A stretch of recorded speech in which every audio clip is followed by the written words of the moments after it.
Фильм «Изгой». Надеюсь, все его смотрели. Вышел он в 2000 году. В главной роли сыграл Том Хэнкс, режиссер Роберт Земекис. По сюжету мы помним, что главный герой работал в компании FedEx, полетел на самолете в командировку в Малайзию, потерпел крушение, был единственным выжившим и попал на необитаемый остров. Но начинается этот фильм и заканчивается на перекрестке. Давайте я его вам покажу. Вот начало фильма. Именно этот перекресток нам показывают. Здесь сейчас будет название. После этого фильма, конечно же, он стал очень популярен среди туристов. И здесь постоянно фотографируются фанаты фильма. Давайте мы его сейчас быстренько найдем. Это все расположено в штате Техас, вот в этой вот его северной части. Я уже точку поставил, это между Майами и Бриско, можно найти на пересечении дорог 1268 и 48, как раз таки и находится этот самый перекресток. Вот он, здесь ничего примечательного нет, просто перекресток, но тем не менее туристы здесь постоянно останавливаются и фотографируются. К сожалению, съемка 2014 года не такая современная, мы не знаем, в каком состоянии этот перекресток сейчас. Вот если мы посмотрим на эти два столба, то мы поймем, что это и есть тот самый кадр из фильма. Вот они, эти два столба, и вот фургон поехал туда по дороге. Также этот перекресток фигурирует и в конце фильма, когда герой привез ту самую посылку, которая спасла ему жизнь. Также примечательный факт, что в этом фильме в массовке в роли работника компании FedEx сыграл российский актер Дмитрий Дюжев. Вот, и по сути это были его дебютные съемки в кино после окончания театрального института. Давайте сейчас мы и быстренько я покажу вам кадр с ним. Вот, 6:59, например, на заднем плане. Вот он, курит сигарету. С вашей зарплатой, лекарства или документы на усыновление. У Дмитрия Дюжева. Ну и давайте найдем сам остров, на котором все это снималось. Это было на Фиджи, остров Манурики. Он необитаемый до сих пор и вулканического происхождения. Опять же, тоже популярен среди фанатов после съемок этого фильма. Вот у нас Фиджи, меня удивляет то, что как далеко они забрались, да, аж вот к Австралии улетели, чтобы снимать этот фильм. Вот он, этот остров находится слева от Фиджи. Вот он, Манурики. Вот здесь как раз-таки и происходили съемки. Если мы к нему приблизим, здесь, видите, написано Castaway Island Beach. И вот можно поставить человечка сюда куда-нибудь и посмотреть. Вот примерно здесь вот начало и было начало фильма, где он на шлюпке вот сюда прибило его волнами. Вот все координаты мест будут в описании. Если вам нравится то, чем я занимаюсь, вы всегда можете меня поддержать. Все ссылки будут в шапке профиля. Узнаем мир вместе. «И сказал Господь Ною: конец всякой плоти пришел пред лице мое. Ибо земля наполнилась от них злодеяниями, и вот я истреблю их с земли. Сделай себе ковчег из дерева гофер, отделение сделай в ковчеге, и осмоли его смолою внутри и снаружи». После этих слов Ной построил свой ковчег, и начался великий потоп. Вообще ковчег пытались найти испокон веков, а начиная с XI века начало возобладать мнение, что он находится на горе Арарат. Напомню вам, да, что гора Арарат находится в Турции, вот здесь. Даже несмотря на то, что в Армении это национальный символ, все-таки Арарат находится в Турции, его высота 5137 метров, это стратовулкан, самая высокая точка Турции. И вот как раз недалеко от Арарата в 1957 году турецкий летчик с самолета делает снимок, вот он перед вами, лодкообразного объекта, как будто бы это останки судна. Вот с тех пор некоторые считают, что это и есть настоящие останки ковчега, а жители ближайшего городка в 1987 году открыли в этом месте туристический центр. Давайте же мы как раз и найдем то самое место, которое было запечатлено на этой фотографии. Вот у меня есть такая фотография, это место выглядит вот так. Сейчас в современное время вот такая вот лодкообразная какая-то фигура, да, очень напоминает дно лодки. Находится это в Турции, как я говорил. Вот у нас Арарат, идем южнее Арарата до вот этого местечка Узенгили, или как там читается на турецком. И вот мы видим это все дело из космоса. Вот такая вот штука, да, в длину, соответственно, если вот замерить в длину его, будет порядка где-то, наверное, Ну да, примерно 160 метров, то есть как вот в Библии написано, там 300 локтей, по-моему, да, то есть примерно вот эквивалент этого расстояния. И здесь можно вот, во-первых, человечка можно уронить вот сюда. Вот оно. И также можно еще и здесь посмотреть фотографии, потому что здесь есть музей всего этого дела. Так что вот есть по преданиям такие мысли, да, что вот именно это и есть Ноев ковчег. Вообще его искали и в других местах, там и на самой горе Арарат, и в горах Ирана, и, возможно, ковчега вообще уже ничего нету, вообще ничего не осталось от него. И нам остается только читать о нем в священных писаниях. Вот, координаты этого места будут в описании. Пересохшее озеро Рейстрек-Плайя в долине смерти в США, штат Калифорния. Вот оно. Именно здесь еще до начала 20 века были обнаружены так называемые скользящие или ползущие камни. Изначально это объяснялось сверхъестественными силами, но в 20 веке стало понятно, что это геологическое явление. Давайте я вам покажу те самые знаменитые скользящие камни в этом пересохшем озере. Единственный момент, их вот из космоса не видно. Вот эти борозды, которые они делают, такое интересное явление, нужно опускать человечка. Первого опустим вот сюда. Нужно немного покрутить, и мы увидим тот самый камушек. Вот нам фотографирует любезно булыжник, и вот идет от него такой вот многометровый след, который до определенного момента не могли объяснить, как это так происходит. Может быть, кто-то даже вручную их двигает, может, приколист какой, но это вообще не так. И второго человечка тоже сейчас опустим вот сюда. Тоже очень интересно. Так вот такой вот булыжник, уже другой формы, и вот видим, что идет след от него, и он пошире. Ну, к сожалению, из космоса это не видно, но потому что не глубокие борозды, поэтому они незаметны. Вообще было множество исследований, чтобы объяснить природу движения камней. Официальная наука, и я в том числе, придерживаюсь тому мнению, что причиной перемещений стали обширные, но при этом тонкие пластины льда, порядка там 3 или 5 миллиметров, которые образуются после замерзания собравшейся воды в озере в предшествующие морозные ночи. И вот этот плавающий лед, увлекаемый ветром и подледным течением, передвигает камни примерно со скоростью 2-5 метров в минуту. Вот они поэтому так вот и двигаются. Ну тут видно, да, в долине, что этих камней много. Вообще они вот падают с этих вот холмов, прямо вот так скатываются и падают прямо сюда. Вот они здесь везде лежат, но фотографий не так много приложено, поэтому довольствуемся тем, что есть. А так можно в интернете посмотреть, загуглить. Да, также здесь можно еще нажать вот сюда и посмотреть фотографии, которые приложены тут. Но мы тут тоже мало что можем увидеть. Вот, например, во время того, как снег здесь лежит, вот камень здесь лежит, да.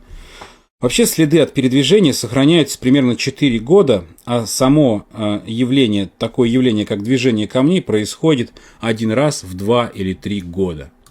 В общем, вот такая вот интересная мистика здесь происходит на этом озере. Его координаты я оставлю вам в описании.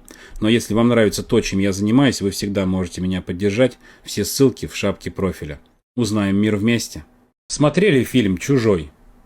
А знаете, что можно увидеть его на Google картах? Я сначала расстроился, а потом обрадовался. Нам нужна Турция и прибрежный город Кушадасы. Нас интересует вот эта вот точка на Касим-Яман. Давайте человечка сюда опустим и посмотрим. Вот у нас идет улица, дома. Мы поворачиваем. И наш белый дом, который нам нужен. Что-то замазано. Я расстроился, потому что не видно, хотел вам показать. А потом понял, что можно сделать вот так и перепроверить. И оказывается, здесь не замазано. Вот он, чужой, на крыше стоит с каким-то кием бильярдным. Но интересно еще то, что если вот сюда вот так сделать, там по стене лезет второй. Вот так вот. Но замазано здесь. Я координаты этого места оставлю, чтобы вы могли пройти посмотреть, пока не замазали до конца это все дело. Видимо, кто-то попросил замазать. Вот с этой улицы не видно, но с той видно. И еще один момент, пока не убрали тоже. Здесь вот есть такая ссылка. Да, дом с чужим в Кушадасе. Здесь есть фотографии этого места. Вот тот чужой, который лезет по дому. Вот тот чужой, который стоит на крыше. И вот они, два чужих на этом доме. Хозяин, конечно, интересно придумал. Привлек внимание всего мира, по сути, и всех людей, кто интересуется картами, к своему дому. Перейдите сами тоже посмотрите, пока Google все это не закрыл. Здесь еще есть съемка с неба, но это так просто для разнообразия. Во-первых, видами можно насладиться красивыми, а во-вторых, посмотреть на чужого сверху. Вот она, эта фигура. Вот, всем спасибо за просмотр. Если вы хотите меня поддержать, вы можете это сделать. Все ссылки есть в шапке профиля. Узнаем мир вместе. Поступил запрос от зрителя показать то место, где Колумб высадился в Америке. Давайте это сделаем. Христофор Колумб, испанский мореплаватель, который открыл в 1492 году Новый Свет, Америку.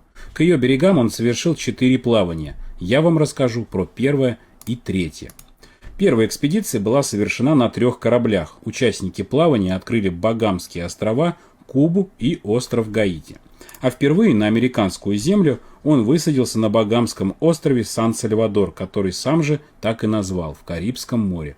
Вот он, этот остров, давайте мы на него посмотрим. Здесь вот тот самый пляж, на который ступила нога Христофора. Можно здесь опустить человечка, посмотреть, что здесь есть. Во-первых, это красивейший цвет Карибского моря, а во-вторых, здесь есть памятный крест и табличка. Давайте посмотрим поближе. Вот он, сам крест так выглядит, и вот она, табличка памятная. Смысл этой таблички в том, что она была установлена в честь 500-летия открытия Америки в 1992 году, когда реконструкции кораблей Колумба, то есть копии его каравелл, повторили историческое путешествие и посетили это место. Вот, сами тут я координаты оставлю, сами посмотрите, как все это выглядит. Также здесь есть интересная штука, вот тут в море. Якорь брошенный, видите, написано якорь, брошенный Колумбом в октябре 1492 года в эти воды. Вот такая вот 500-летняя штуковина историческая. Тоже можно будет посмотреть. А третья экспедиция, она уже состоялась в 1498 году уже на 6 кораблях, 3 из которых Колумб повел южнее обычного, думая, что там находится Большая Земля или, как он думал, Азиатский материк. 31 июля 1498 года они увидели остров, который получил название Тринидад, вот этот остров, а уже 5 августа того же года он впервые вступил на берег Южной Америки. Примерно в том месте, где сейчас находится поселение Макура в Венесуэле. Вот она, Венесуэла. Поселение Макура находится вот здесь. Вот он, остров Тринидад большой. И рядышком с ним Колумб впервые спустился на землю. Вот в этом месте, к сожалению, человека опустить нельзя, но мы можем посмотреть памятник, который здесь ему сделали в честь этого события, да, и на испанский манер его называют Кристобаль Колон. Вот такая история, такое вот место. Здесь впервые вступила нога на американский материк. Нога Христофора Колумба. А вообще, после смерти Колумба в 506 году его имя было прославлено, но его жестокость при завоевании новых земель и порабощении индейцев превратила его в неоднозначную фигуру в Америке. Продолжаем работать по запросам подписчиков. Меня просят показать набережную из сериала «Клан Сопрано», 3 сезон, 10 серия. Я этот сериал не смотрел, но как только я нашел эту сцену, я сразу понял, где это находится, потому что я просто знаю это место. Но что мы здесь видим? Зеленое здание с окнами, деревянная набережная, скамейки. Вот главный герой здесь кого-то ожидает. Я не смотрел сериал, не знаю сюжет. Я могу вот только по сцене смотреть, да, вот он смотрит на Атлантический океан. Мне повезло, я просто знаю, где это, потому что я в свое время, когда меня предлагали поехать в Америку, мне предложили работу вот здесь вот, в Оушен-Сити. Но я отказался и поехал в другой город. Но поскольку мне сначала пригласили в Оушен-Сити, я в свое время всю эту прибрежную линию изучил. И как только я увидел вот это здание с зелеными окнами, я сразу понял, что это местечко Асбери Парк и его выставочный центр. Вот здесь это находится, Асбери Парк. И вот он, прямо на пляже находится вот этот вот конвеншн холл, получается так. Да, опускаем человечка вот сюда. Вот. Вот это здание, вот они, эти зеленые окна, вот он, этот вход стеклянный. Вот то место, где стоял герой и смотрел на океан. Достаточно легко все это было, да. Здание это было построено в 20-е годы прошлого века, используется для спортивных мероприятий, концертов, ну и других событий каких-то. Здание центра совмещено с театром Paramount, и они оба занесены в Национальный реестр исторических мест Америки. Вот он, театр Paramount, это белое здание, они как бы объединены.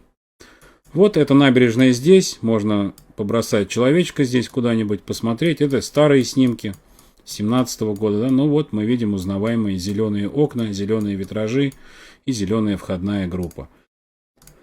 Не знаю, либо меня попросили просто показать эту набережную, потому что она красивая, либо человек не знал, где она находится. И вот в таком случае я надеюсь, что помог вам. Все координаты будут в описании. Если вам нравится то, чем я занимаюсь, вы всегда можете меня поддержать. Все ссылки в шапке профиля. Узнаем мир вместе. Спасибо зрителю за запрос. Помните вот это видео, которое недавно разлетелось по всему интернету, где пингвин уходит в противоположную сторону от своей колонии в направлении гор и больше никогда не возвращается? Там какое-то большое количество километров он вот так пешком преодолел, да, и это был путь в один конец. В Антарктиде есть похожий пример, но животное другое. Давайте я вам его покажу. Знакомые нам места, да, станция Зукелли, итальянская, или Зучелли, не знаю, как правильно. Здесь, помним, да, находится знаменитое лицо, которое не объяснить, да, непонятно, что это, но, скорее всего, гора. Еще раз его найдем, вот оно, это лицо, быстро находится, мы теперь знаем, как его находить. Но вот чуть ниже этой станции есть зона растаявших ледников. Вот здесь.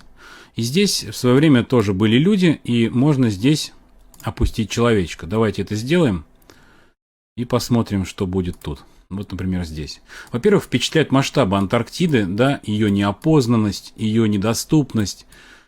Вот такие огромное количество гор, оголившаяся вот земля, камни, оголившиеся склоны. Это впечатляет, как будто бы что-то инопланетное. И рано или поздно здесь по-любому будут жить люди, и этот материк начнут использовать, как и все остальные. Нас интересует другое. Нас интересует вот этот силуэт на этих камнях. Давайте приблизим и посмотрим. Это скелет тюленя. Видим, вот у него спаянные задние ласты, да. Здесь голова его получается и скелет. Вот такая вот находка есть в Антарктиде, да, тюлень вдали от воды. Как он тут оказался, непонятно. То есть он находится вот в этой долине, примерно вот здесь. Давайте замерим расстояние. Примерно вот, наверное, отсюда он вылез. Это расстояние составляет 73 километра почти. То есть тюлень преодолел 73 километра и лег, по сути, вот в такой вот каменной пустыне. Хвост у него направлен как раз в сторону моря. Вот туда. Там море. И как раз вот он так шел, видимо, выбился из сил. И вот это его было последнее пристанище. Так что вот так. Надеюсь, его навряд ли сюда принесли руками, потому что в Антарктиде нельзя никого трогать. То есть, скорее всего, это животное само сюда пришло. Координаты этого места будут в описании. Вы сами сможете пройти и посмотреть. Если вам нравится то, чем я занимаюсь, вы всегда можете меня поддержать. Все ссылки в шапке профиля. Узнаем мир вместе. Некоторые зрители просили меня показать что-нибудь легкое, веселенькое и необычное. Без проблем я накидал для вас 9 локаций. Первая родилась у меня на глазах. Вот буквально недавно подписчик скинул мне вот такой вот дом и попросил найти, где он находится. Я это сделал. Это Сидней, Австралия, недалеко от этого города, местечко Понс. Видим здесь массивную застройку и человек, который не сдался и не продал свой участок за много миллионов долларов, и вот уже 20 лет он здесь живет. Если мы Google Землю откроем и отмотаем на 2004 год, мы увидим, что участок был пустой, в 2005 он его купил и построил дом, и вот до сих пор живет, и вокруг него уже все застроилось, но он не сдается и не продал свой участок. Второе место – это Вилка в Швейцарии. в местечке Корси-сюр-Виве. Такая вот интересный памятник вилки, да, можно вот обратить на нее внимание. И вот такие вот виды шикарные гор. Третья точка — это машина в Гааге, Южная Голландия. Видимо, показывает на стене, да, автомобиль. Видимо, показывает, как не нужно парковаться на два места сразу. Четвертая локация — это штат Онтарио, Канада, недалеко от Торонто. Вот такие вот чучела на обочине, получается, есть. Дальше Google мобиль изнутри, то, как это выглядит, вся эта аппаратура. Вот провод на крышу выводится под его блок, который снимает все это дело в 360. И говорят, что можно здесь чуть ли не до $100 в час получать, и зарплата зависит от километража. Следующая точка — это вот такой вот робот в поле в Северной Каролине у фермера. Видимо, он фанат «Звездных войн» и поставил себе вот такую вот штуку. Машинка тоже, кстати, классная стоит. Дальше у нас человек, который водоросли на себя надел, видимо, из моря вышел с ними. Вот на него даже смотрят. Это Сан-Диего, Калифорния. Вот такая вот фотография на Google Maps. Следующее — это два невероятно красивых корвета на обочине. Но это место, оно примечательно другим. А именно вот этими двумя людьми, которые дурачатся, я так понимаю, на камеру и специально ловили Google мобиль, чтобы стать популярными. Если немножко вот сюда проехать, мы увидим, что они уже слезли с лестниц и дают пятюню друг другу, что у них все получилось. Это Мэриленд, недалеко от Балтимора. И последняя — это самая эпичная фотография: озеро Курильское, Камчатка, Российская Федерация. Опускаем вниз и видим, как Михаил Потапыч ест нерку или красный лосось. Вот он их ловит, здесь очень большое количество лосося. Вот здесь второй Михаил Игнатьевич, и там Михаил Лаврентьевич тоже ловит рыбу. Ну и чайки вокруг него, а там вот люди все это снимают. Вот такие вот 9 мест я для вас приготовил, надеюсь, вам понравилось. Если вам хочется меня поддержать, вы всегда можете это сделать, все ссылки в шапке профиля. Узнаем мир вместе. Некоторым сейчас сведет олдскулы.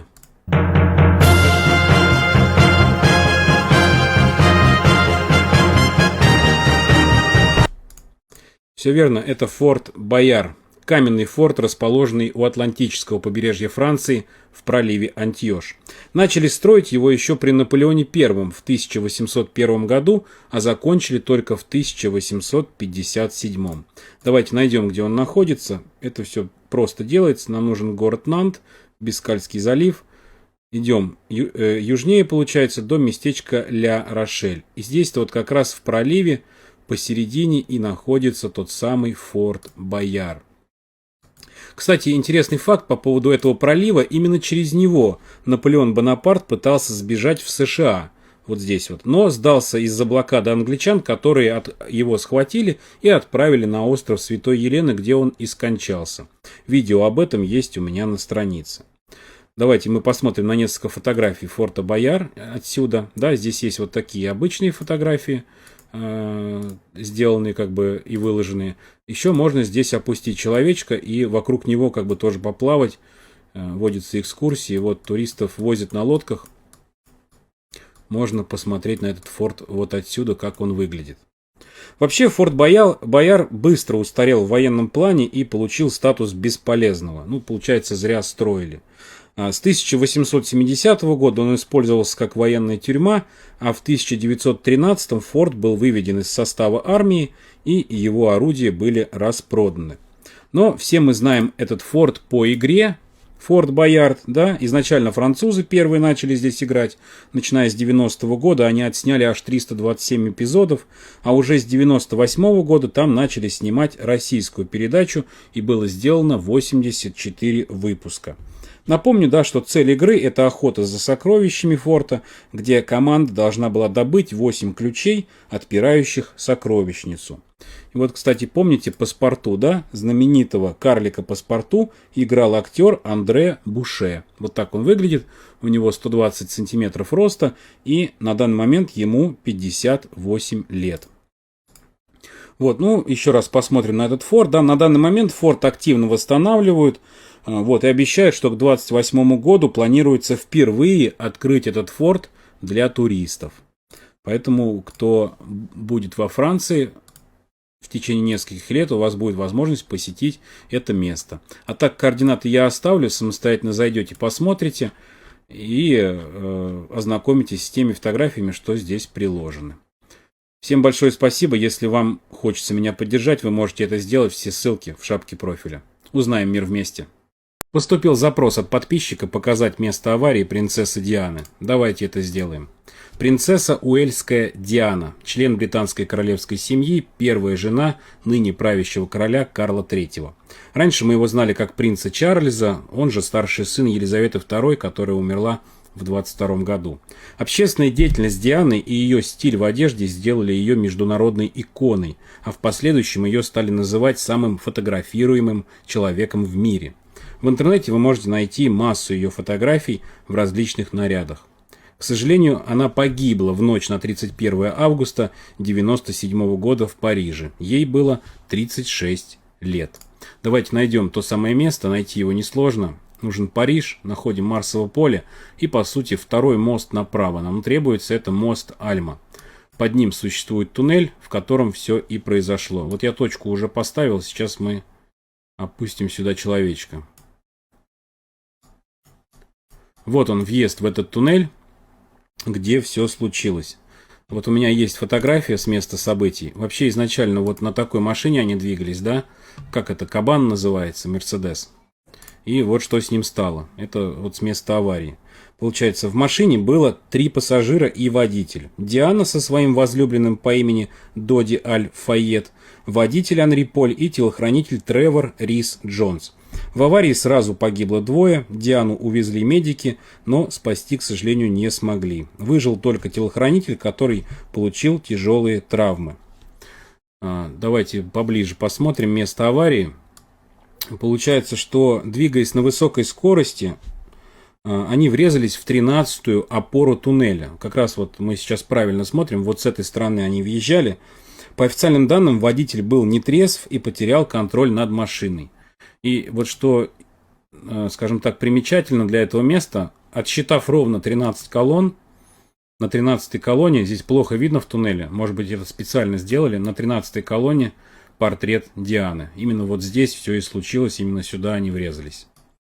Вот так вот получается, что вот оно, это место. Давайте вернемся назад. Вот в этом туннеле все случилось, его координаты я оставлю в описании. Ну а вообще, гибель принцессы в автокатастрофе повлекла за собой общественную скорбь. А наследие Дианы оставило большое влияние не только в королевской семье, но и в британском обществе. Вот, спасибо зрителю за запрос. Место я показал. Ну а если вам нравится то, чем я занимаюсь, вы всегда можете меня поддержать. Все ссылки в шапке профиля. Узнаем мир вместе. Поступил запрос от зрителя найти далекое воспоминание из детства. Давайте прочитаем вопрос. До 8 лет мама отправляла на лето к бабушке с дедушкой в далекий город Дальнегорск Приморского края. Там стояла статуя Нептуна. Бабушка рассказывала, что когда-то эта статуя была погружена в воду. В общем, спустя 20 лет человек забыл уже и не помнит, существовала ли эта статуя на самом деле. Ну что же, я ее нашел, и давайте я вам все расскажу. Находим Приморский край, город Владивосток. Нам нужно вот сюда. Город Дальнегорск. Что мы о нем знаем? Это город в Приморском крае, он был основан в 1897 году.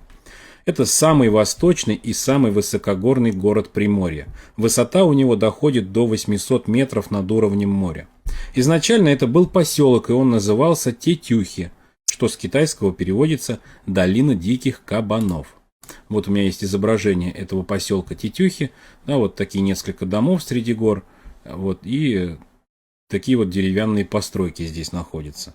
Градообразующим предприятием в этом городе является горно-химический комбинат «Бор». Тут добывают бор, содержащую руду, о чем нам свидетельствуют вот эти вот карьеры, которые находятся вот здесь, да, или вот тут выше, например.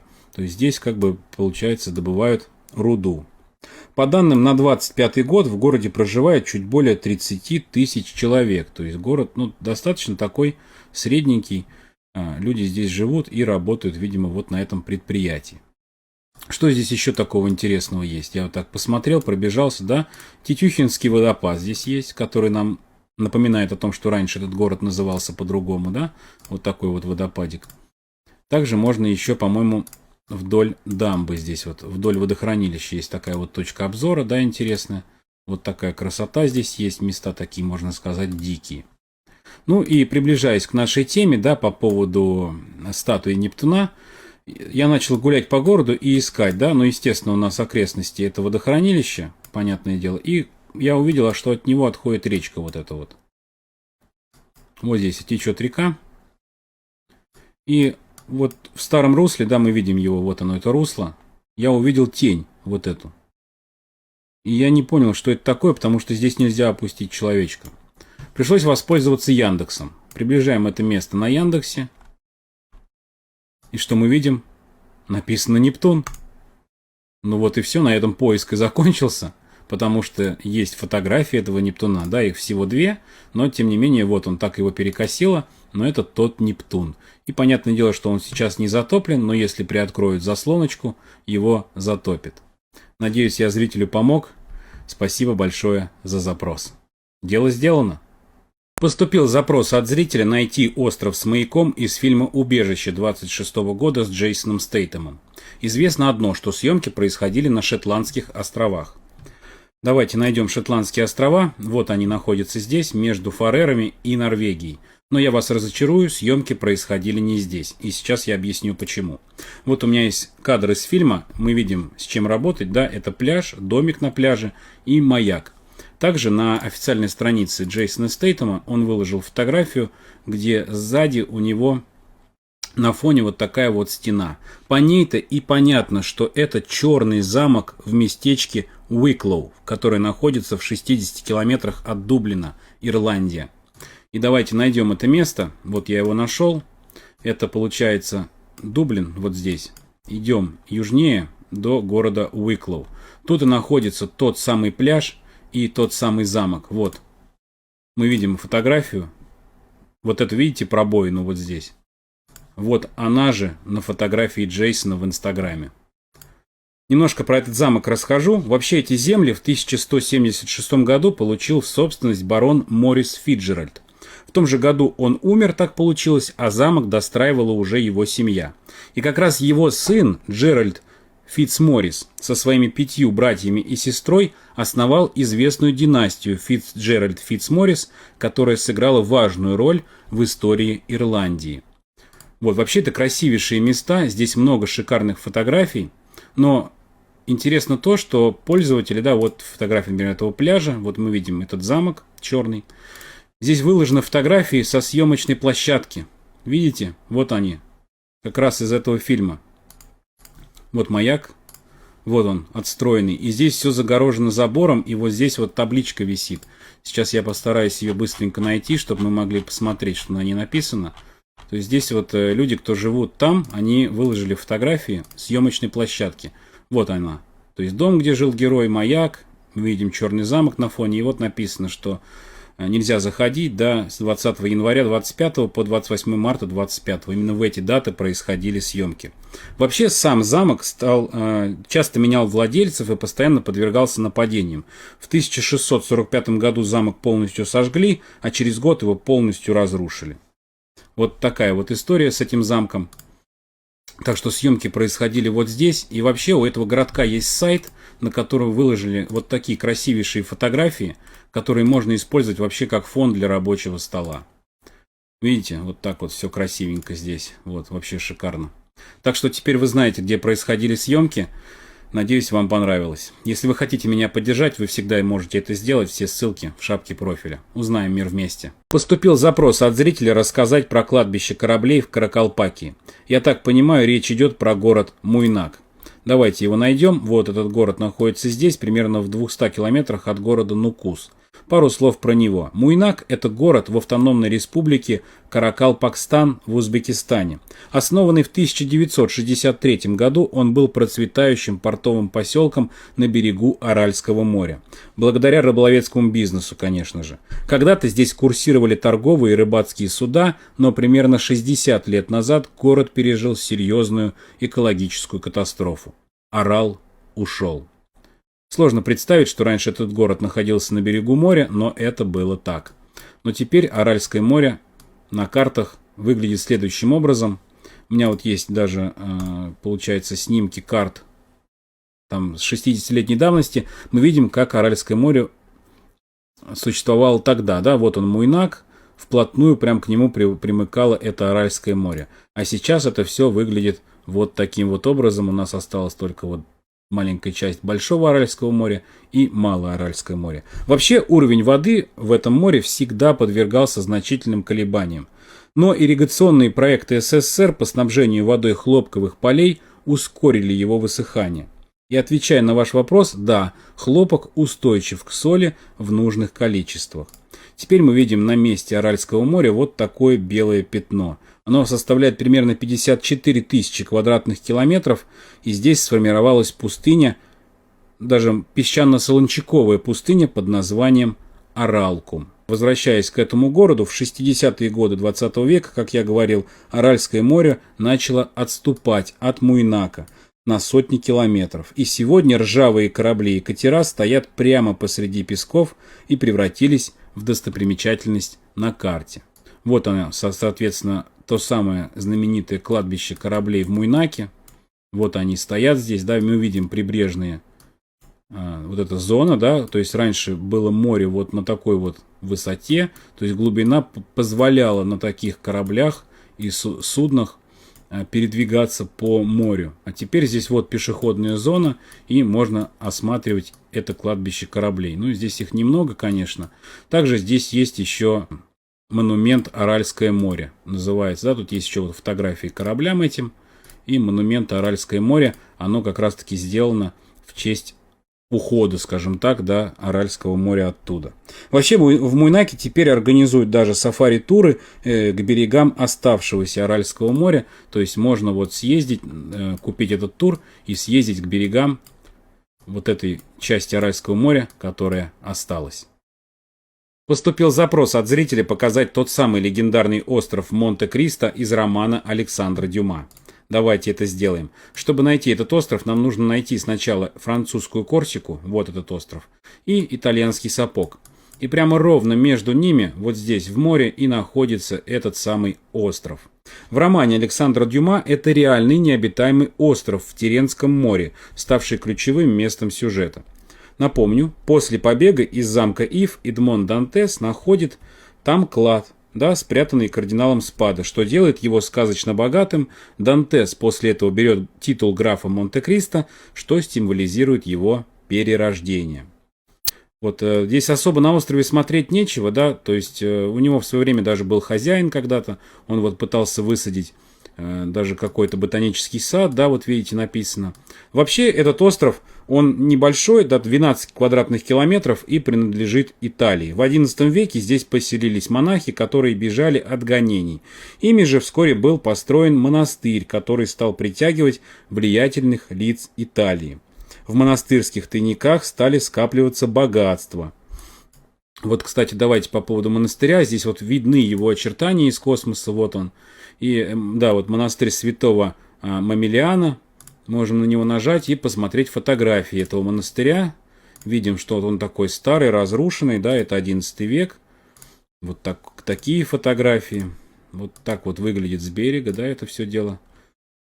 Вот изнутри вот так это выглядит все.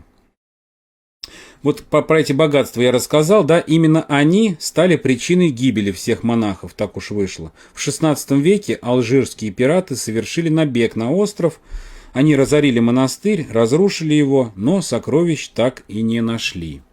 Вот, так что вот этот монастырь можно будет на фотографии посмотреть, да, вот он сам остров. И получается, что в 1850 году на острове побывал писатель Александр Дюма. Он был наслышан об истории острова и после посещения написал книгу «Граф Монте-Кристо». И после выхода книги у всего мира появился интерес к этому острову. То есть вот с тех пор этот остров стал популярен, и сюда приезжают туристы. Ну а я со своей стороны могу порекомендовать вам посмотреть фильм 24 года «Граф Монте-Кристо» с актером Пьером Нине, который сыграл главную роль. Я этот фильм посмотрел на одном дыхании и могу вам с точностью заявить, что это одна из лучших картин, которую я когда-либо видел. Поэтому если не смотрели, обязательно к просмотру. Вот я вам показал остров графа Монте-Кристо или просто остров Монте-Кристо. Всем спасибо. Да, узнаем мир вместе. Если хотите меня поддержать, вы можете это сделать. Все ссылки есть в шапке профиля. Хочу с вами поделиться одним городком, который я нашел в Соединенных Штатах, вот недалеко от Сан-Диего и границы с Мексикой. Мне понравилось, какую суету они там навели. Вот давайте с вами поделюсь. Может быть, тоже посмотрите, погуляете там. Вот здесь он находится, называется Боррега Спрингс. Во-первых, удивляет то, что американцы просто лупят себе города посередине пустыни. Если мы посмотрим, да, вот они жилые дома, просто вот в песке. Вот первый вопрос, вы бы стали бы жить в таком доме? Дело в том, что я посмотрел прогноз погоды, у них сейчас там 32 градуса. 89 по Фаренгейту, да, 2 часа. Это жарко, конечно, это жарко, и тем более это март, 39 градусов, но люди вот здесь себе покупают дома и живут. И отстраивают города целые в пустыне. Аэропорт себе здесь построили, даже вот небольшой такой, да, вот написано Боррега. Вот у них даже яхт-клуб здесь есть, я вообще был в шоке. Да, вот зачем им яхт-клуб, непонятно. Вот Боррега Спрингс, яхт-клуб, вот дома, водоем они тут себе сделали, нарыли. Участки вон размежованы для будущих домов. Это вообще, конечно, суета такая интересная. У них тут резорт and спа открыт. Но это ладно. Вот здесь есть такая улица. Если сюда человечка опустить, можно увидеть непонятную суету. И на первый взгляд покажется что-то такое мистическое и необъяснимое. Вот так мы крутим.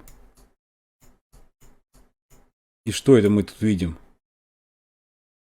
Какой-то скорпион с кем-то дерется. С кузнечиком.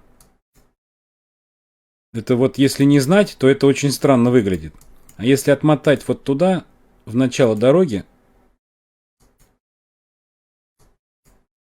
то можно в поле каких-то людей увидеть, стоящих. Вот они. Еще так деревья повалены, как будто бы стихийное бедствие какое-то прошло. А это у них такая вот выставка скульптур здесь происходит. К этим можно поближе подойти. К скорпионам с кузнечиком. Вот оно. Они такие вот большие. И у них тут кого только нет. И слоны, и черепахи, и верблюды. И умирающий динозавр у них тут есть. Вот такая картинка. В общем, место интересное. Посмотрите. Координаты я скину в описании. Вот. И сами погуляйте здесь тоже. Место такое интересное. Мне понравилось. Узнаем мир вместе. От зрителя пришла вот такая картинка, на которой написано, что в Калифорнии есть дерево, чьи координаты удалили изо всех карт и превратили локацию в настоящий секретный объект. Ну, на картинку мы не смотрим, это нарисовано на компьютере. Вот примерно такие деревья высокие растут в Калифорнии, но я понимаю, о чем речь. Речь про гиперион. Это вечно зеленая секвойя, которая растет в Калифорнии.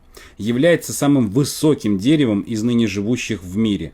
Открыли ее в 2006 году, высота была 115,5 метров. Гиперион измерили повторно в 2019, и он подрос до 116 метров и 7 сантиметров. Возраст дерева примерно 600-800 лет, и доступ к секвойе был закрыт в 2022 году в связи с наплывом посетителей, которые разрушали среду обитания вокруг гипериона. Его охраняют патрули, и если поймают, то можно присесть до полугода и получить штраф в размере $5000.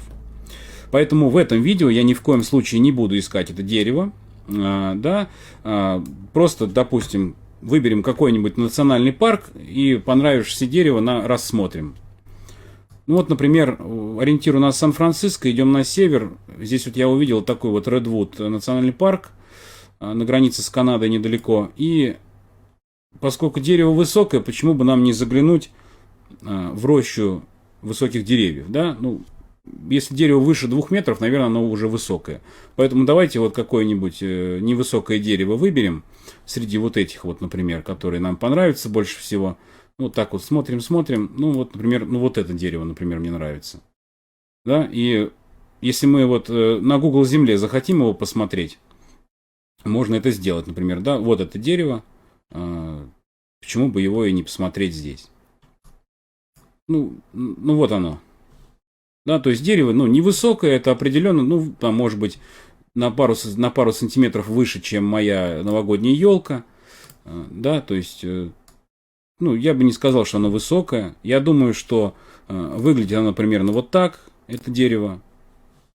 То есть, ну, вот, обычный ствол обычного дерева. Ну, какая-то, может быть, ива там, я не знаю, растет, или там клен, что-то типа такого. Да, ну, вот такая вот.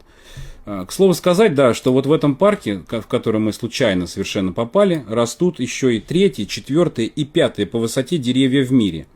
Как я говорил, координаты первого дерева, они как бы засекречены, и их нельзя и невозможно определить. Вот, поэтому это дерево мы не нашли, ни в коем случае не будем его искать. Вот есть координаты случайного дерева, можете пройти, посмотреть. Но не забудьте мне напомнить, не удалять это видео, когда я буду подаваться на визу в США. Узнаем мир вместе. Фильм «Побег из Шоушенка», 1994 год, режиссер Фрэнк Дарабонт.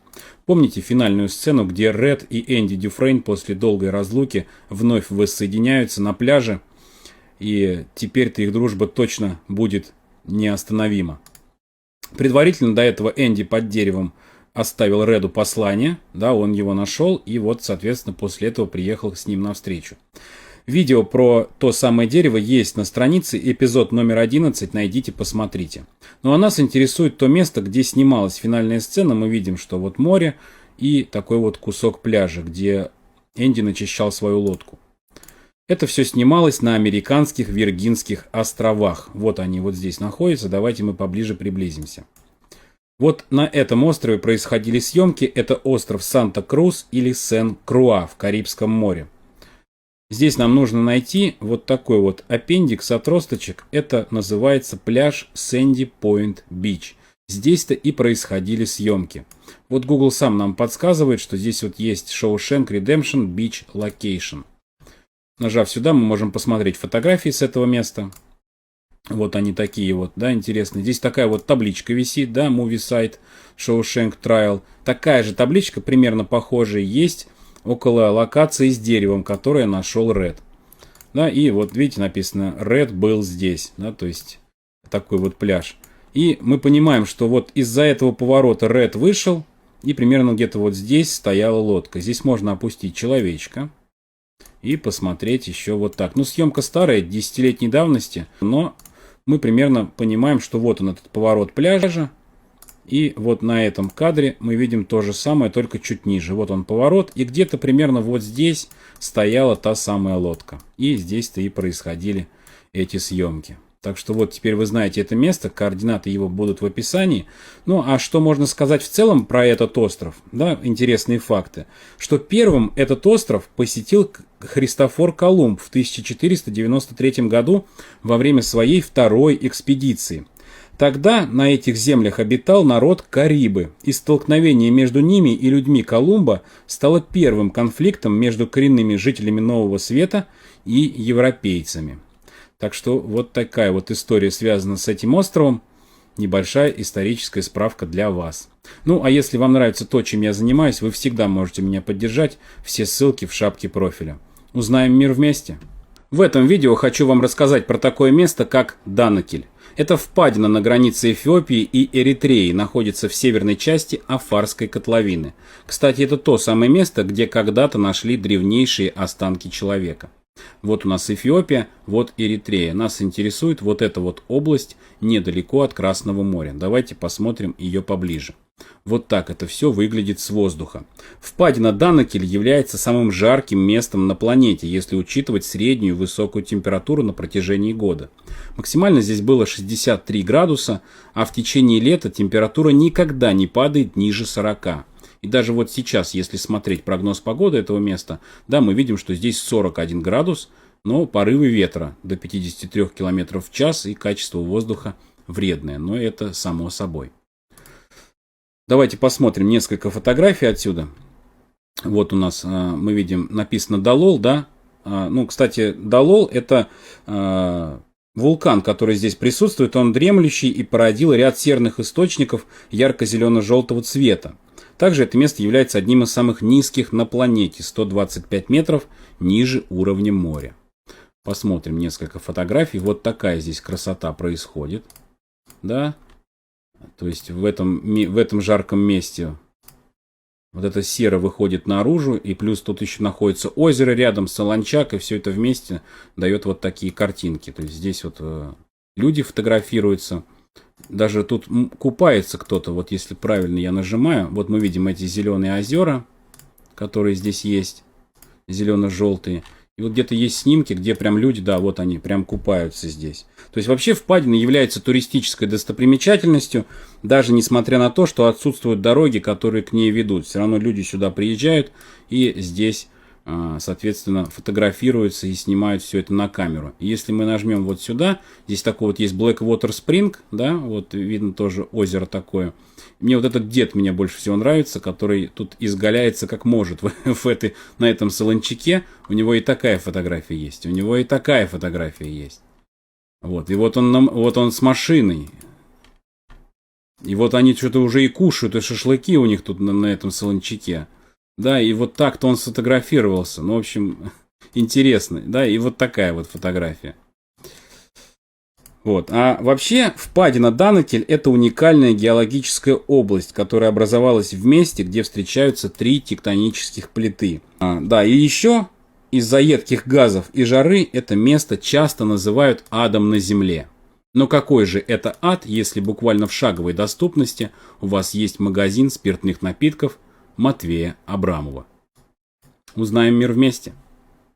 Наверное, раз 600 мне прислали фотографии и скриншоты этого места с просьбой объяснить. Ну что же, локация достаточно популярная, и многие из вас наверняка ее видели. Но давайте я тоже в своем блоге, скажем так, ее освещу. Нам нужно Чили. Идем в самый низ, в национальный парк Альберто де Агостини. Здесь вот есть такие вот 2 острова, рядом с ними есть еще острова. Нам надо вот на этот остров. Остров Инт.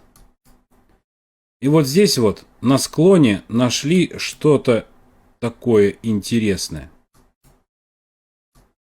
Что мы здесь видим? Какую-то фигуру, похожую на скелет, да, вот голова, тело, руки, что-то типа таза. Дальше идем направо и видим какое-то подобие лица, да, вот глаза, нос, рот. Снизу тоже что-то такое похожее. И еще ниже вообще очень страшно. Тоже вот они, глазные впадины. Такой вот лоб, как будто бы даже с рогами, да, нос, рот. И ниже тоже есть какая-то фигура, похожая на лицо. Ну вот мне это скинули много раз. Но, во-первых, я в эту мистику не верю. Здесь, конечно, Google маленько накосячил. Видно, что отзеркалено изображение. То есть, как бы выглядит так, как будто бы половина изображения было, его отзеркалили и накинули на другую сторону. Потому что вот этот вот элемент проглядывается вот здесь. Это уж слишком все одинаковое, то есть по центру, если вот так сделать и отзеркалить, будет ровная картинка. Вот на Google Земле, если это смотреть, да, можно поближе это разглядеть. То есть, ну, это просто такой рельеф, и здесь размазаны снимки, видите, вот границы, они здесь размазаны. То есть как-то вытянутая картинка какая-то в этом месте произошла. То есть они вот так все вытянули. Если вот издалека смотреть, вообще не видно. А если вот так сверху поднять, вот этот кусок, вот эта граница, как будто бы вручную была здесь прилеплена. То есть и как-то отзеркалили картинку, и какой-то баг на Google картах, видимо, это. А мозг уже дальше нам дорисовывает фрагменты лиц, черепов, каких-то потусторонних сущностей и прочего. Вот они, видно, что эти вот растяжения на карте, как-то так все вот здесь сделали, край этого острова, все растянули, что эти картинки просто превратились в каких-то вот таких уродцев непонятных и как будто бы страшно. А на самом деле ничего страшного. Поэтому давайте этот вопрос закроем. Ничего страшного в этом нет, никакой мистики, никаких пришельцев, скелетов и прочего здесь не спрятано. Живем дальше и наслаждаемся жизнью. Всем спасибо.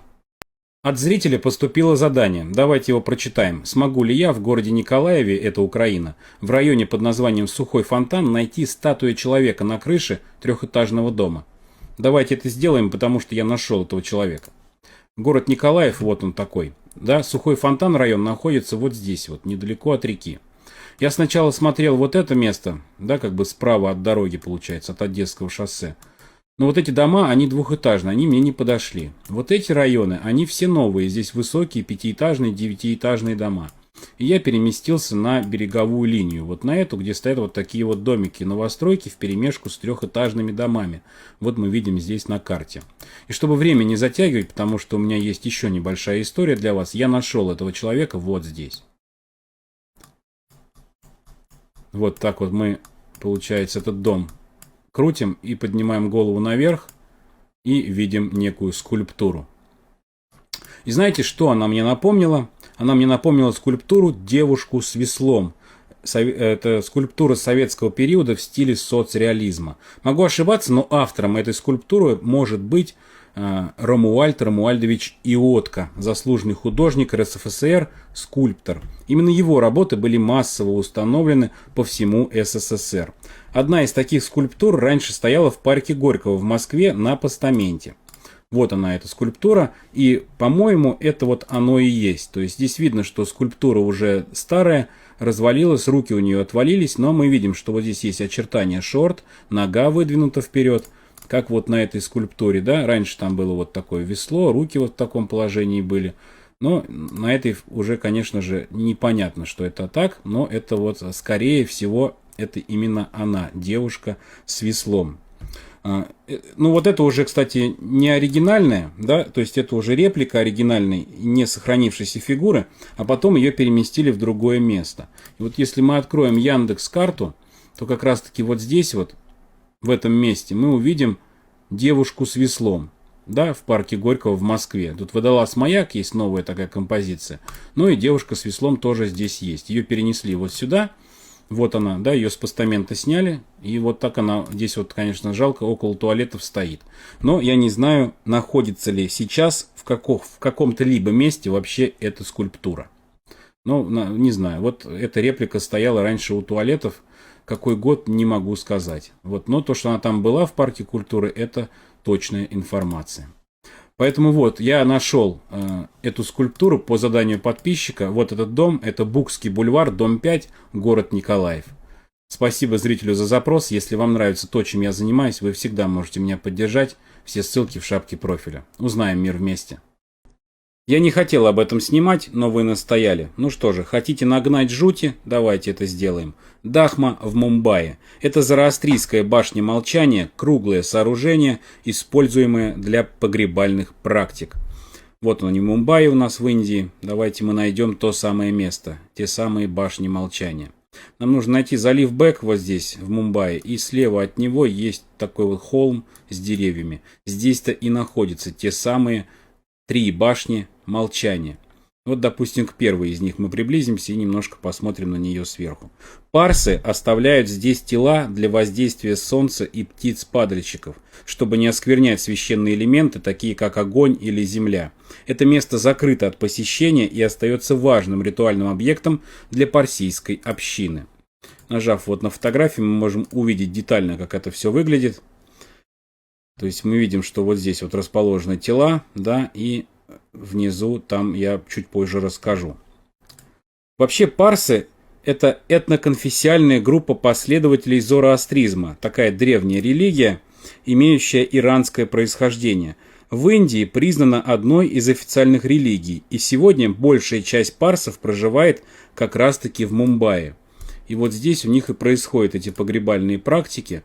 Да, вот она, 3-я, например, башня, мы можем на нее посмотреть вот в таком виде, она пустая, так выглядит, да, или, например, вот таким образом это все выглядит. Ну и также она вот выглядит сбоку вот так, да, то есть вот вход в нее. Вообще дахмы обычно имеют высоту около 6 метров и платформы недоступны взору снаружи. Когда падальщики и солнце оставляют только кости, их собирают в глубокий колодец в центре башни. Давайте я вам покажу. Вот он, глубокий колодец в центре башни. Там они продолжают тлеть и разрушаться, пока не будут смыты дождем. Повторюсь, согласно зороастрийскому богословию, тела являются источниками нечистот и не могут соприкасаться с землей и огнем, поэтому кремации и похороны исключаются. Если мы посмотрим еще на фотографии вот здесь, увидим, да, вот как заносит это все дело сюда. И вот уже птицы здесь стоят и ждут. Вот, ну, самостоятельно пройдете, я координаты скину, да, ну и вот те кости, о которых я говорил, вот так они здесь все тлеют. Вообще, первые упоминания о таких башнях относятся к IX веку, и подобные дахмы используются и в других местах. Например, вот есть дахма в Узбекистане, в Персии и в Иране. Вот они так выглядят. Вот такие дела. Узнаем мир вместе. Поступил запрос от зрителя показать, где падал самый большой метеорит. Ну что же, у меня есть что рассказать, и я даже разобью свой ответ на 2 разных видео. А начнем мы вот с чего. Кратер Вредефорд. Крупнейший ударный кратер на нашей планете. Свое название получил в честь одноименного города, который расположен внутри, а тот, в свою очередь, находится в Южноафриканской республике, недалеко от Йоханнесбурга. Про Вредефорд я, кстати, упоминал в 91-м эпизоде, когда рассказывал про российский кратер Попегай, поэтому, если не смотрели, посмотрите. Вот у нас Южноафриканская республика, вот в этом месте находится тот самый кратер. Вот он, местечко Вредефорд, да, и здесь мы видим вот эти вот очертания, как будто бы какого-то древнего кратера. Астероид, который его образовал, был одним из самых больших, которые когда-либо соприкасались с нашей планетой. По оценкам ученых, диаметр небесного тела составлял там в районе 10 километров, и он упал на африканский континент более 2 миллиардов лет назад. Вот давайте посмотрим. Видим мы здесь очертания. Вот можно человечка уронить и даже вот посмотреть, что вдалеке есть вот эти вот такие холмы, да, горы. Это вот все образовалось в результате удара астероида, получается, метеорита. То есть вот такая вот штука. Ну, поскольку это было очень давно, поэтому сейчас следов уже нет таких, да. И диаметр этого кратера составляет 300 километров, что на 120 километров больше, чем кратер Чиксулуб, который оставил астероид, уничтоживший динозавров.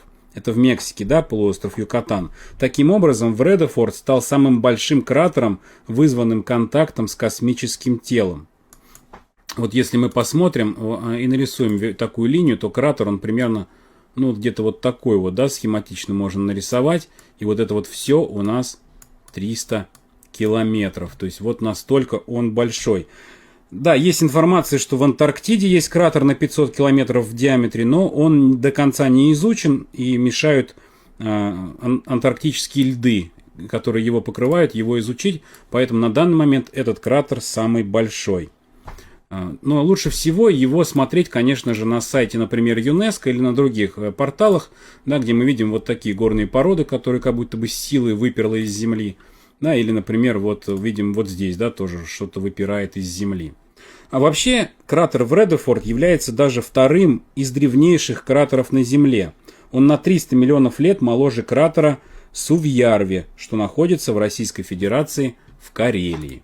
Вот такая история, поэтому координаты места я оставлю в описании, пройдите, посмотрите. Вот такой вот большой древнейший кратер в Африке. Поступил запрос от подписчика показать место, где падал самый большой метеорит. Это уже вторая часть. В первой части, прошлое видео, я показал самый большой кратер на нашей планете.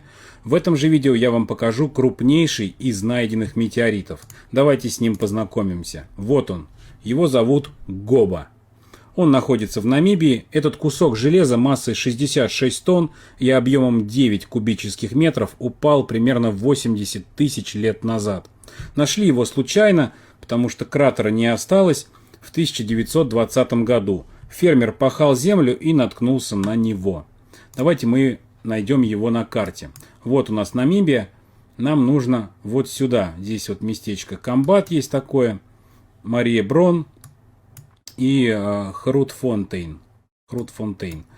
Вот здесь вот в поле и находится тот самый Гоба. Вот мы видим здесь такую территорию. И давайте мы для начала опустим здесь человечка и прямо посидим на этом метеорите. Вот он.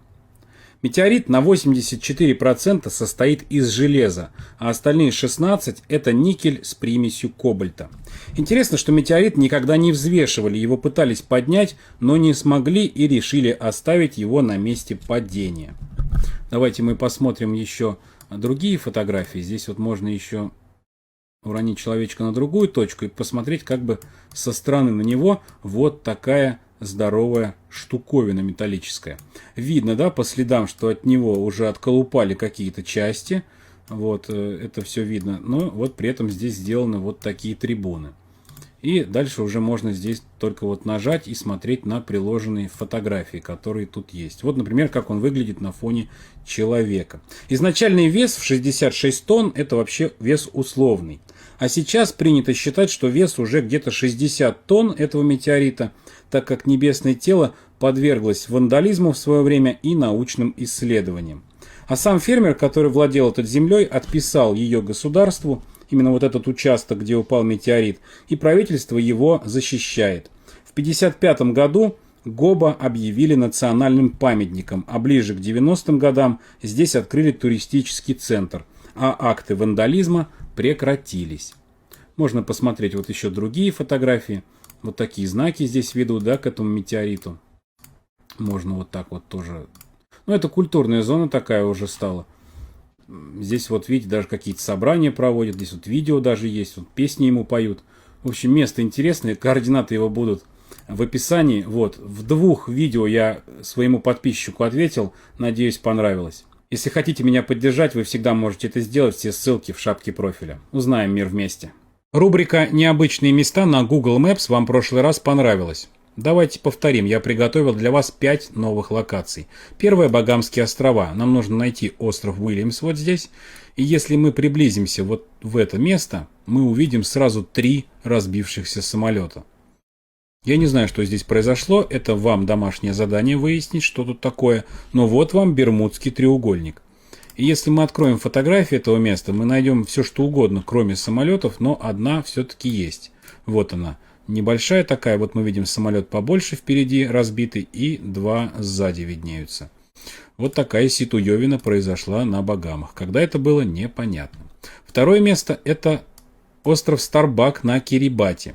Здесь вот в этой оконечности острова есть очень странные следы волочения некоего объекта. Вот примерно отсюда они начинаются, как будто бы вот здесь он стоял. И если мы вот так проводим этот след волочения до пляжа, вот он идет, четко видно, то мы упремся что-то типа наподобие какой-то лодки. То ли металлическая, то ли деревянная, но видно, что вот из-под нее трава растет, то есть это явно какой-то объект, который не доволокли до океана, и, соответственно, он так и остался здесь стоять. Вот такое странное место. Что же тут пытались сделать на необитаемом острове? Третье место – это Человек-банан и Человек-змея. Это местечко Вул в Англии, недалеко от города Борнмут. Ну, явно ребята позируют на камеру. Поймали Google мобиль, успели одеться, и вот так вот они попали в историю. Дальше одно из моих любимых – это Ботсвана, Африка. Во-первых, коза в кустах, а во-вторых, мы вдалеке видим осла. Подъезжая к нему, мы его можем разглядеть получше. Такой вот ослик. И когда мы его проедем, да, ну здесь еще вот не проехали.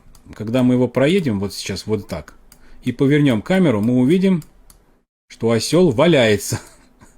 Вот так вот на дороге. Обвинили Google вообще, что они сбили осла, и как так, как вы могли. Но Google потом опроверг эту информацию и заявил, что никто его не сбивал, осел просто не увязок и упал. Так получилось, может быть, испугался машины, может быть, пыли испугался, еще чего-то. Короче, осел упал сам, его никто не трогал, с ним все хорошо, он живой. Ну, может быть, подскользнулся на песке, не знаю, копыта завязли. Вот такая ситуация. И мое самое любимое – это местечко Ольшовице в Польше, не так уж и далеко от Кракова. Вот у нас бежит заяц здесь. Если мы его проедем и развернемся, заяц уже летит. Да так высоко, что я вообще не понимаю, как это произошло. И по глазам видно, что вся жизнь пробежала перед глазами. Гуляя на картах по японскому Нагасаки, вы точно обращали внимание на наличие островов вот здесь вот в море. Самое пристальное внимание привлекает к себе вот такой небольшой остров с постройками на нем. Давайте же я вам про него расскажу. Это Хасима, заброшенный остров в Восточно-Китайском море, принадлежит Японии. Еще он известен под названием Гунканзима, что означает крейсер, так как с моря он напоминает военный корабль. Длина этого острова составляет 480 метров, а ширина 160. Если мы на Google карте режим просмотра откроем, то здесь на самом деле Google много где был, и вокруг вот так плавал, и по самому острову гулял. Ну, давайте для начала мы с воды на него посмотрим. С корабля, да, вот так вот это грандиозно все выглядит. Остров был заселен в начале 19 века, когда там нашли уголь, хотя изначально это вообще была просто скала в море. Добыча угля увеличилась к 30-м годам 20 века, а остров стал серьезным промышленным центром, и его застроили. Давайте мы посмотрим, как его застроили. Здесь вот можно, например, человечка вот здесь опустить и посмотреть, да, на заброшенные здания. Это сам Google снимал в 2013 году. То есть, и здесь прям можно даже погулять, вот между зданиями вот так зайти, посмотреть. Да, вот так вот интересно здесь все было. А самое эпичное, это вот сюда, под эту вот штуку пройти и попасть вот сюда, в этот вот внутренний двор такого вот высокого здания, где раньше жили люди. Вообще условия труда здесь были тяжелые. Подводные шахты уходили на глубину до 600 метров под землю. А во время Второй мировой войны сюда привозили китайцев и корейцев. И многие из них оставили здесь свои жизни. Давайте еще посмотрим с вами другое какое-нибудь место. Например, ну вот здесь вот, например. Да, вот такие вот руины здесь у нас тоже есть. И вот такая вот зона. В течение 50 лет остров был вообще одним из самых густонаселенных мест на Земле. На пике количество жителей составляло около 5300 человек, и все они умещались на площади в 6 гектар, да, то есть вот такая вот небольшая площадь. К 1974 году добыча угля пришла в упадок, и компания Mitsubishi полностью закрыла шахты, и буквально за пару недель все жители покинули остров, и он превратился в призрак. На протяжении многих лет посещение этого острова было запрещено, потому что он аварийный по понятным причинам, но теперь его можно посетить, но только в специально оборудованной части острова, которую мы видим сейчас на экране. Вот людям здесь сделали такие вот перила, такие вот огороженные площадки бетоном залитые, и вот можно пройти и все это посмотреть. Вот такой вот город-призрак. Надеюсь, вам понравилось. Координаты в описании, пройдите, посмотрите. Узнаем мир вместе.